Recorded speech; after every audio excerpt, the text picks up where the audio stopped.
بسم اللہ الرحمن الرحیم، سہایک اردو انوادک 2025۔ آج کا پہلا سوال ہے انجام۔ کیا ہے؟ انجام۔ تو انجام کو ہندی میں کہتے ہیں انت، پرنام اور پھل۔ یہ تینوں چیزیں انجام کو ہندی میں کہتے ہیں۔ چلیے آگے، سوال نمبر 174 پہ ہے علت۔ کیا ہے؟ علت۔ تو علت کو ہندی میں کہتے ہیں دوش۔ کیا بولیں گے؟ علت کو ہندی میں کہتے ہیں دوش۔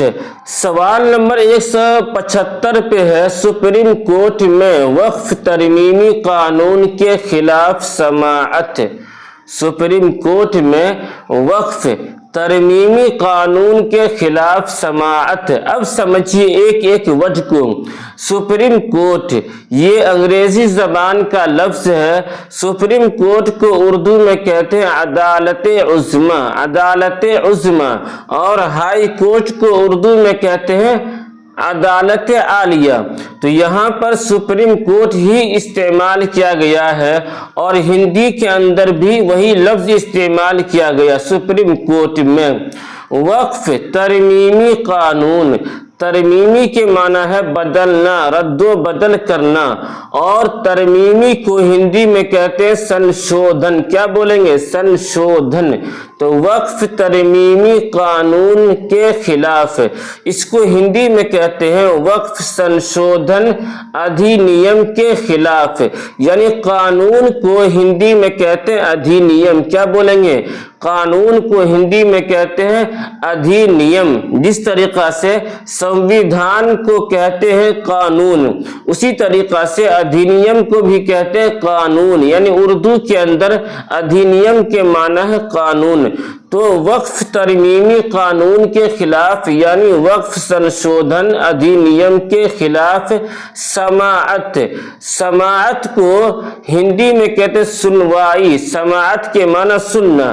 تو اس طریقہ سے آپ غور کیجئے، تو سپریم کورٹ میں وقف ترمیمی قانون کے خلاف سماعت، اس کو ہندی میں کہیں گے سپریم کورٹ میں وقف سنشودھن ادھینیم کے خلاف سنوائی۔ سپریم کورٹ میں وقف سنشودھن ادھینیم کے خلاف سنوائی۔ سمجھ گئے؟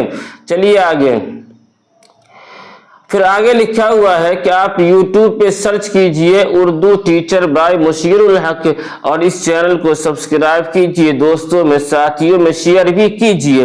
اور ایک بات میں جو ضروری ہے میں آپ کے سامنے پیش کر دوں کہ ڈسکرپشن کے اندر واٹس ایپ گروپ کا لنک ہے، آپ اس گروپ سے جڑ جائیے، کیونکہ آپ کو بالکل فری میں ہر ویڈیو کا PDF آپ کو مل جائے گا واٹس ایپ گروپ پہ۔ اس لیے آپ اس گروپ سے جڑ جائیے، اور اس گروپ پر چونکہ کچھ سوال و جواب بھی ہوتا ہے کوئز کی شکل میں، تو اس سے آپ کو بہت فائدہ ہوگا، اس لیے آپ اس گروپ سے جڑ جائیے۔ سمجھ گئے؟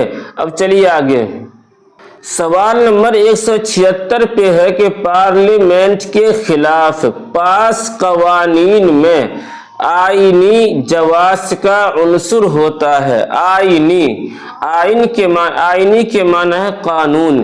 تو پارلیمنٹ کے خلاف، اس کو ہندی میں ہے سنسد دوارا پارت قانونوں میں، پارلیمنٹ کے خلاف پاس قوانین میں، تو اس کو ہندی میں کہتے ہیں سنسد دوارا پارت قانونوں میں آئینی جواز کا عنصر ہوتا ہے، تو اس کو سنویدھانک ویدھتا کا تتو ہوتا ہے۔ سنویدھانک ویدھتا کا تتو ہوتا ہے، سنویدھانک ویدھتا کا تتو ہوتا ہے۔ تو اب سمجھیے، آئینی کو ہندی میں کہتے ہیں سنویدھانک۔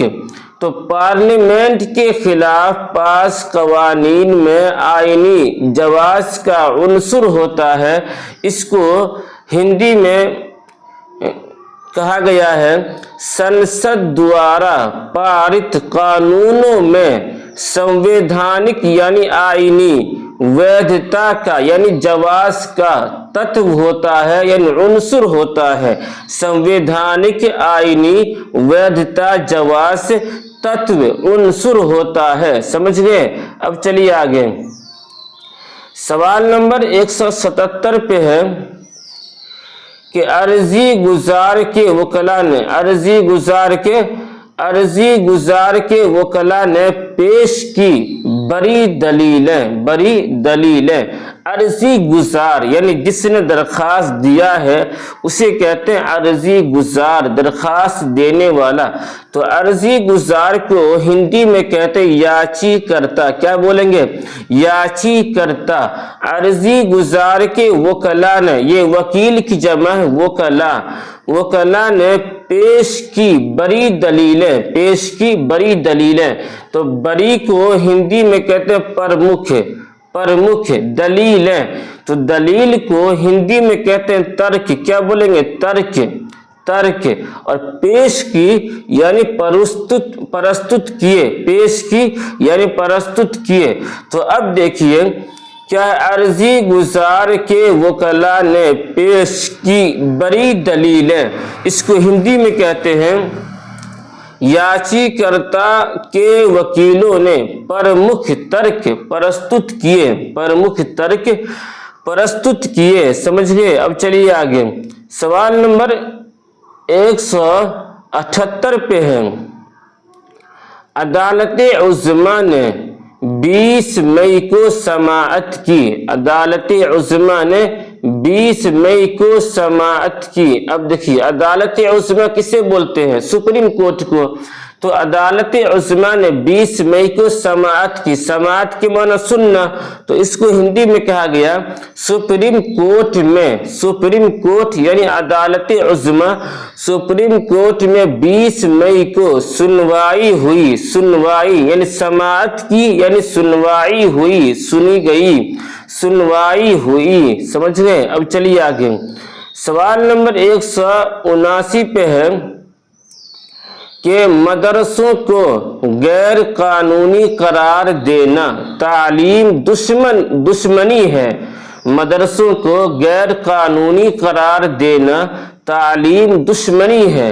تو اب دیکھیے مدرسوں کو غیر قانونی قرار دینا، اس کو ہندی میں کہا گیا مدرسوں کو اویدھ گھوشت کرنا۔ اویدھ یعنی غیر قانونی، اویدھ یعنی غیر قانونی، گھوشت کرنا یعنی قرار دینا یعنی گھوشت کرنا۔ تعلیم دشمنی ہے تو شکشا ویرودھی ہے، شکشا کے خلاف ہے، شکشا کے دشمن ہے، شکشا کے اپوزٹ ہے۔ تو اب دیکھیے مدرسوں کو غیر قانونی قرار دینا تعلیم دشمنی ہے، اس کو ہندی میں کہا گیا مدرسوں کو اویدھ گھوشت کرنا شکشا ویرودھی ہے۔ چلیے آگے، اور یہ آج کا آخری سوال ہے، اس لیے غور سے سنیے۔ زندگی ایک بار ملتی ہے اسے رائیگاں نہ کریں۔ زندگی ایک بار ملتی ہے اسے رائیگاں نہ کریں۔ تو زندگی کو ہندی میں کہتے ہیں جیون۔ کیا بولیں گے؟ جیون۔ ایک بار ملتی ہے یعنی ایک بار ملتا ہے، چونکہ اردو میں زندگی مؤنث ہے اس لیے ملتی ہے، اور ہندی میں جیون مذکر ہے اس لیے ملتا ہے۔ اسے رائیگاں نہ کرے، رائیگاں معنی بیکار، برباد، اسے رائیگاں نہ کرے یعنی اسے برباد نہ کریں۔ زندگی ایک بار ملتی ہے اسے رائیگاں نہ کریں، اس کو ہندی میں کہا گیا جیون ایک بار ملتا ہے اسے برباد نہ کریں۔ تو چلیے آج کا سبق یہیں پہ ختم ہوتا ہے۔ پھر آخر میں آپ سے گزارش ہے کہ آپ اس چینل کو سبسکرائب کیجئے، دوستوں میں ساتھیوں میں ثواب کی نیت سے شیئر بھی کیجئے، اور ضرور آپ ڈسکرپشن کے اندر واٹس ایپ گروپ کا لنک ہے، آپ واٹس ایپ گروپ سے جڑ جائیے، آپ کو بالکل فری میں ہر ویڈیو کا PDF مل جائے گا، ہر ویڈیو کا PDF بالکل فری میں آپ کو مل جائے گا۔ میں مفتی مشیر الحق قاسمی، پھر ملتے ہیں اگلی ویڈیو میں، تب تک کے لیے اللہ حافظ۔